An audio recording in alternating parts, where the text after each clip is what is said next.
Muy buenas tardes, bienvenidos a una nueva edición de nuestro programa, 11ª temporada ya en el aire. El tema de hoy, del que queríamos hablar inicialmente, era de arritmias, pero luego del breve corte que sigue a continuación, queremos refrescar con Javier, a raíz de hechos recientes, un par de conceptos que nada tienen que ver con esto.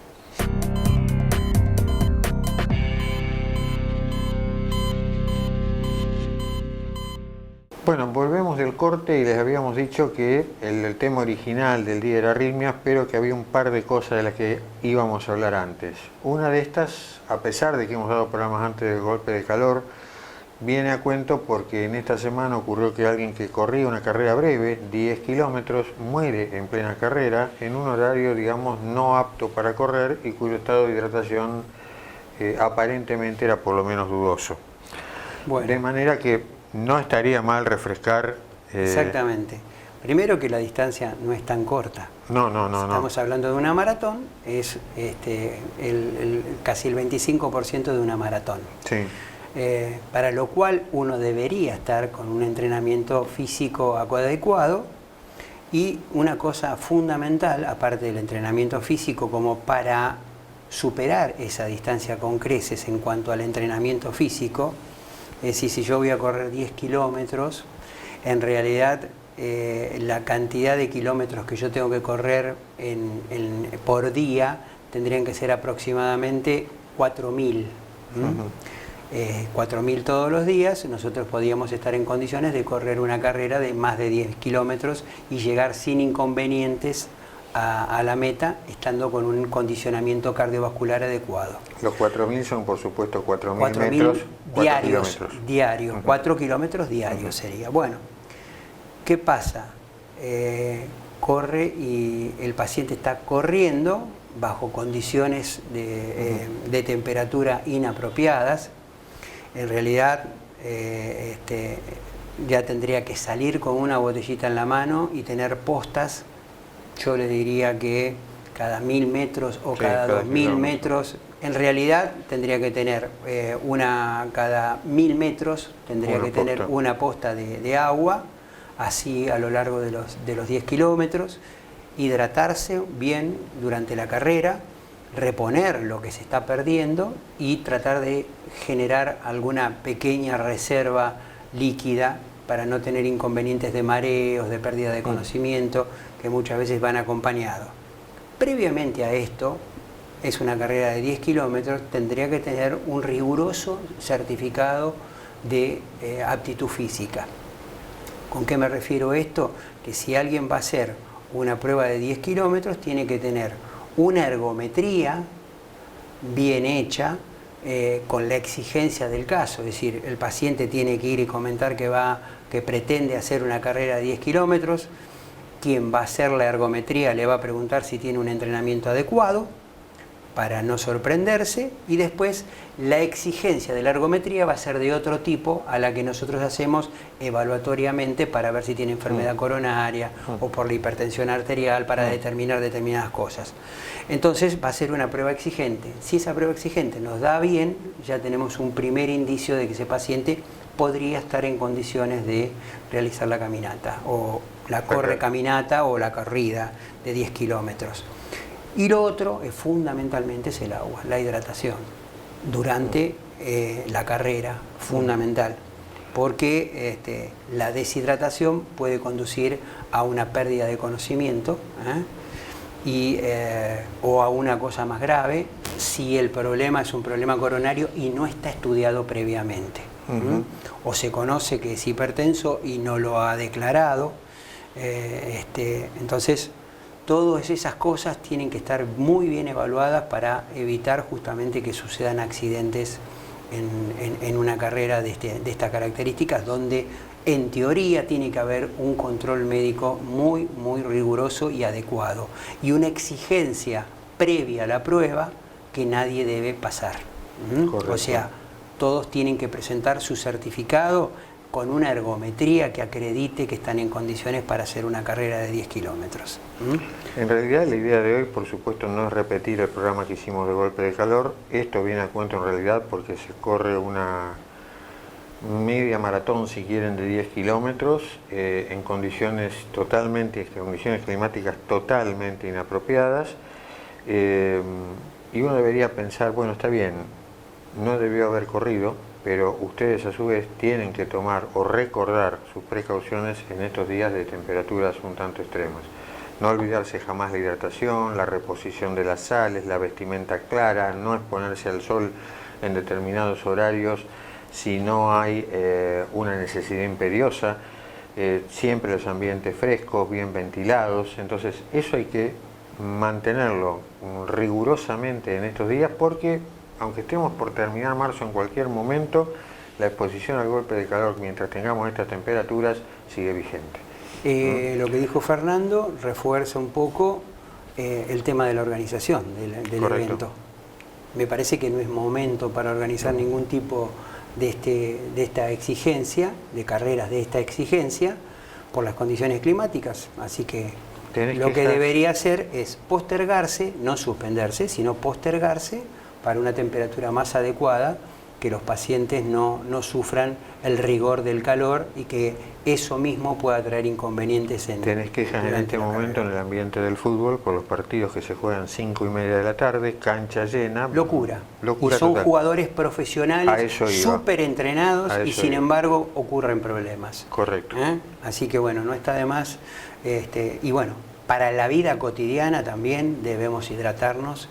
Recuerden el concepto que dijimos en aquel momento: con el color de la orina yo me doy cuenta si estoy bien hidratado o no. Si nuestra orina está oscura, yo tengo que tomar líquido hasta aclararla. Salvo la primera de la mañana, la primera orina de la mañana, que es más concentrada por la concentración de toda la noche y que uno no toma líquido durante la noche, aparece más concentrada. A partir de ese momento uno debe hidratarse para que la orina esté clara, blanca. Ahí tenemos un buen nivel de hidratación, estamos bien hidratados. Y otra cosa, es una fecha muy especial hoy. Sí, dos cosas puntuales. Por la fecha de la que habla Javier, estamos hablando de la endometriosis. Hoy es el Día Mundial de la Endometriosis, con la cual la Organización Mundial de la Salud quiere llamar o poner en evidencia esta enfermedad propia de las mujeres. 170 millones de mujeres afectadas en el mundo. Repetí ese número. 170 millones de mujeres en el mundo. Entonces, si ustedes sacan rápidamente la cuenta, no estamos hablando ni en el orden de los miles ni de los 10.000, estamos hablando en cientos, en porcentajes en 100. Entonces, el número es muy apreciable. ¿Y cuál es, además del sinfín de problemas que trae? Y eso es lo diagnosticado. Sí. Por eso lo fundamental, aquellas que tienen problemas de fertilidad saben de qué hablo, porque le han hecho test, las han buscado y demás. Las demás ameritan una consulta al ginecólogo, cuestión de testear, no olvidarlo, fijarse antes de que el problema llegue, detectarlo en etapa temprana como cualquier otra enfermedad que tiene tratamiento, y para eso le prometemos traer a nuestra ginecóloga de referencia para que tenga un programa exclusivamente dedicado al tema. Sí, quédese tranquilo, no vamos a hablar de endometriosis nosotros. Nosotros no. Bueno, largamos con el tema del día. Sí, un tema más. No se olviden nunca, ahora que estamos en verano, una vez al año, así como uno dice al cardiólogo, al ginecólogo, una vez al año al dermatólogo, vamos a mirar los lunares, vamos a ver si detectamos algún tipo de cáncer de piel con todo esto que tenemos ahora, que no hay que olvidarlo tampoco. Bueno, ahora vamos al tema del día. Sí, vamos a hablar del tema del día. Y vamos a decir que no nos pusimos de acuerdo en las remeras. No, fue espontáneo, así no hubo, Claro. no somos gemelos, nada, así que nos pusimos de acuerdo para Prevención TV, es así. Listo. Bueno, es todo espontáneo, así Correcto. que esto fue una casualidad, que estuviéramos vestidos igual. Bueno, el tema que habíamos planteado para hoy Arritmias. era arritmias. ¿Cómo define una arritmia? Porque uno diría, arritmia, sin ritmo. ¿Eso sería? No es eso exactamente. El ritmo cardíaco se mantiene siempre, el ritmo cardíaco siempre está. Por ahí sería más lógico usar la palabra disritmia, como cuando uno habla de un problema cerebral. En realidad, cuando uno habla de arritmia o cuando el paciente le habla a uno de arritmia, ese paciente está percibiendo algo anormal en su latir. Es decir, ese paciente está percibiendo algo que se llama palpitaciones, que él define como palpitaciones. Normalmente uno no tendría ni por qué enterarse de que el corazón está latiendo. Es decir, esa es la primera señal de alerta o de alarma que uno debería tener en un corazón sano, supuestamente sano. no tendría por qué percibir mis latidos cardíacos. Si por algún motivo aparece una percepción de esos latidos, lo siento en determinados momentos, en otros no, ante determinadas actividades, en otras no, entonces debo hacer una consulta con el especialista para ver si no estoy frente a un problema de arritmias. Porque tienen que saber que eso que dice Javier también es así, si no estoy frente a un problema de arritmias, porque uno puede sentir el corazón latir y el corazón no tiene ningún problema. Yo percibo el latido por condiciones X, porque estoy nervioso, porque estoy corriendo, porque tengo fiebre, por cualquier situación que el cuerpo necesite de algo que se llama adrenalina, y esa adrenalina ponga ese corazón normal a correr para compensar normalmente un problema en otro lado, pero eso no significa que porque yo perciba el latido tengo un problema. Bueno, luego de breve corte y continuamos con el programa con arritmias. Ahora sí.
Bueno, arrancamos luego del corte de este breve corte que hemos vivido, el programa tal como estaba planteado al inicio, o sea, hablar de arritmias. Entonces, en principio, el paciente ha llegado a nuestro consultorio, el paciente siente ese corazón latir, el paciente siente palpitaciones.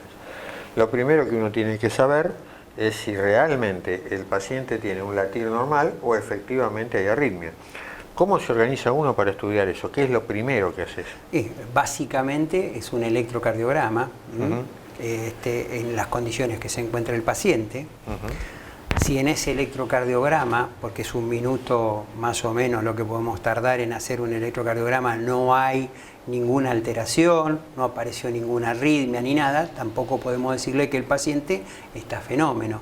Por lo tanto, existen otros métodos que nos permiten a nosotros poder evaluar a ese paciente, inclusive las 24 horas del día, con algún dispositivo, que seguramente es lo que vas a querer hablar ahora. Lo que le quería decir, lo que dice Javier recién, es muy importante, en el sentido de que yo hago un electro que dura 1 minuto. No hay nada, no tengo nada, no. Lo que usted tiene que hacer en ese minuto no tiene nada. En ese minuto, lo que uno debería hacer en realidad es en el momento que siente las palpitaciones, buscar alguna guardia, buscar algún consultorio, ir a algún lado donde a uno le puedan hacer el electro en ese momento. Porque en ese momento, si uno tiene una chance ahí de encontrar efectivamente la arritmia o de poder decirle, mire, su corazón está acelerado por otra razón, pero arritmia no hay. Entonces, para que el electro sea realmente de valor, tiene que ser hecho en el momento en que tenemos la arritmia. Si no, es como dice Javier, 1 minuto recostado, un electro basal que no tiene por qué dar mal en realidad si no hay antecedentes de otra cosa. Entonces eso es algo clave. Y como bien dice Javier, muy bien. No es la vida cotidiana, ese momento, porque está acostado, tranquilo, tranquilo o no, por la consulta le genera cierta inquietud, pero de todas maneras está en reposo el paciente. Correcto, no lo estamos exigiendo. No es la condición de exigencia que puede tener, qué sé yo, que haya corrido, o salió a trotar, o a hacer alguna actividad física, lo que sea, y sintió un cuadro que nunca había relatado. Por eso es importante conocerse uno. Entonces, si encuentro un latido que me resulta sospechoso, que yo nunca lo he percibido, es bueno no perder tiempo y dirigirse hacia alguna guardia para justamente poder hacer la detección en el momento en que yo tengo ese episodio, que me saquen un electrocardiograma que tiene un valor enorme desde el punto de vista diagnóstico. Hay algunas arritmias que vienen para quedarse, y uno las puede detectar perfectamente. Esa arritmia, que es la más arrítmica de todas las arritmias, es una consulta muy frecuente en las guardias, se llama fibrilación auricular. Quiere decir que nuestra aurícula, en vez de latir en forma sincrónica con el ventrículo, primero la aurícula y después el ventrículo, la aurícula está como aleteada y genera una frecuencia cardíaca dentro de la aurícula muy importante, 200, 300 latidos por minuto, que mediante el nódulo aurículo-ventricular que nosotros tenemos un pasaje de esa cantidad de latidos, que no es esa cantidad, pero sí es una frecuencia alta y fundamentalmente irregular, francamente irregular. Es un latido detrás del otro con una sincronicidad, sin repetición, absolutamente no hay nada. una cadencia es la más regular. arrítmica de las arritmias. Bueno, lo que dice Javier en realidad, antes de entrar a lo que el paciente puede contar sobre qué siente de cada arritmia, Javier definió una fibrilación auricular, después le voy a pedir que defina extrasístoles, pero yo llego a ese consultorio de ese médico, le puedo contar cómo es mi arritmia, pero hay cosas que yo tendría que tener presente también. Me refiero al tema del interrogatorio. Cuando el paciente, no doctor, nunca sentí esto, pero, le tengo que referir si yo tengo EPOC, si soy asmático, si estoy medicado por esto. Le tengo que referir si soy hipotiroideo, si el hipotiroidismo lleva tiempo, si hay algún cambio reciente en la dosis de T4, si hace mucho que no me hago análisis, porque también hay muchas condiciones extracardíacas que generan arritmias. Entonces, al profesional todo esto de alguna manera lo orienta, porque ese tipo de enfermedades a su vez tiene tipos de arritmia en particular, de los que uno puede esperar. Es importante que yo le diga, doctor, en el testeo laboral me dio positivo un Chagas, aunque eso en general el paciente que va por un problema cardiológico lo tiene presente, pero las otras enfermedades tal vez no. Tengo que tener presente mis hábitos, porque por ahí hay cosas que pueden inducir arritmia. Por ejemplo, si usted es un gran consumidor de café o de Coca-Cola, cafeína en definitiva también, hay corazones que son sensibles a esto y por más que el corazón sea sano, también pueden producir arritmia. Y el profesional, en el caso de que escuche todo esto, se orienta, aún con un electro normal, se puede orientar sobre qué está viviendo el paciente, se puede orientar ya con un interrogatorio sobre, aunque tendrá que hacer los análisis para confirmarlo, sobre si esta arritmia puede ser potencialmente peligrosa o no, porque tienen que saber también que si bien la arritmia que determina describir Javier, la más arrítmica de todas, se medica sí o sí, porque en general es de gente mayor, puede producir ACV, bueno, tiene sus complicaciones, hay otro tipo de arritmias que no se medican, que son directamente benignas y se medican solamente si son molestas para el paciente. Entonces, es importante que yo no solamente cuente, mire doctor, me pasa esto, sino las circunstancias en que me pasa, le relate mis hábitos de vida y le relate también si tomo medicación por alguna otra razón diferente. Porque todo esto en la consulta es orientador.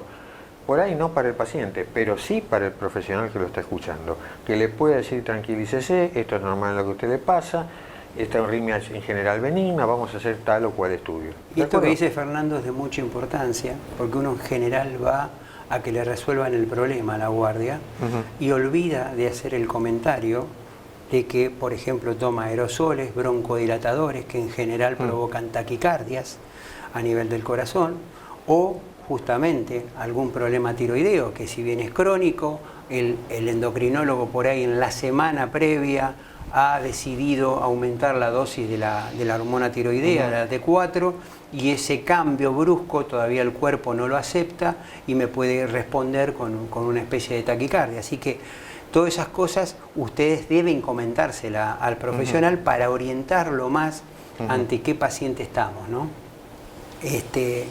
Respecto a la fibrilación auricular, ¿o querés hablar de otra arritmia?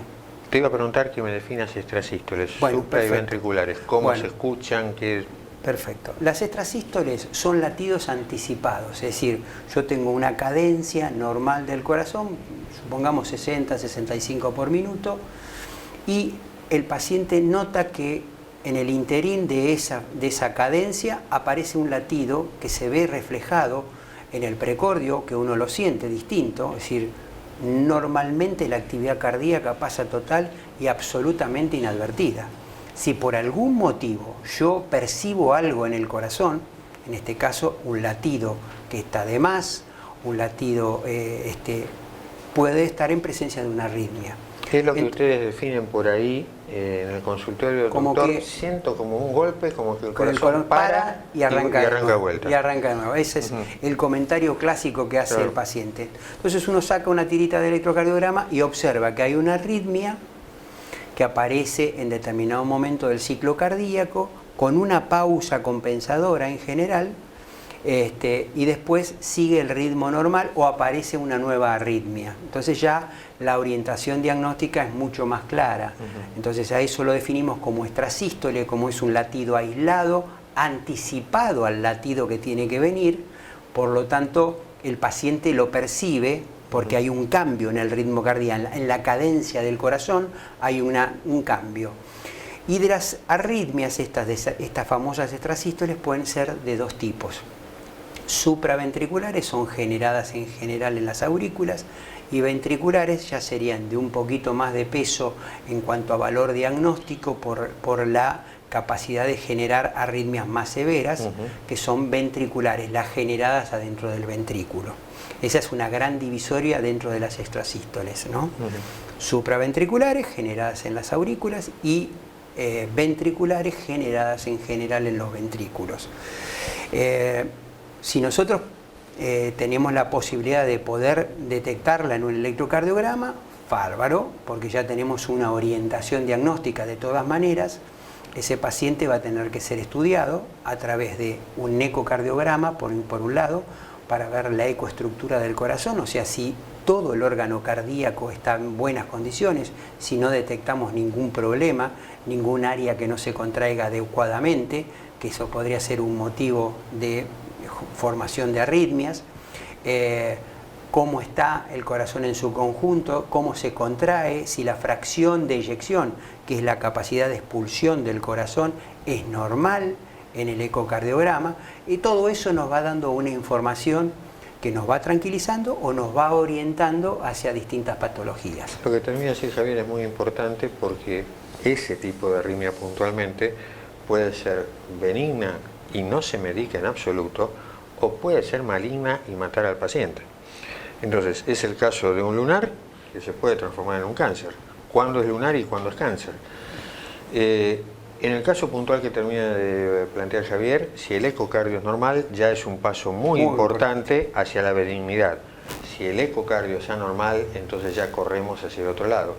Pero hay una segunda prueba que uno debería hacer para definitivamente sellar esto, y es tratando de descartar, por supuesto, problemas coronarios. Sí, obviamente. Los test de esfuerzo, ¿no? Los test de esfuerzo en cámara gamma, que son mucho más precisos, porque estamos viendo la perfusión, a su vez, no solo alteraciones en el electrocardiograma, sino cómo se perfunde las distintas paredes del corazón. Y bueno, y lo otro es la colocación de un holter, obviamente, de 24 horas, que nos va a dar la información más acabada y más precisa de qué ocurre con las 24 horas del paciente, si pasa algo en la madrugada, durante el día se nos fue el programa. Así que vamos a seguir hablando del tema de arritmias, breve corte, y cerramos este programa.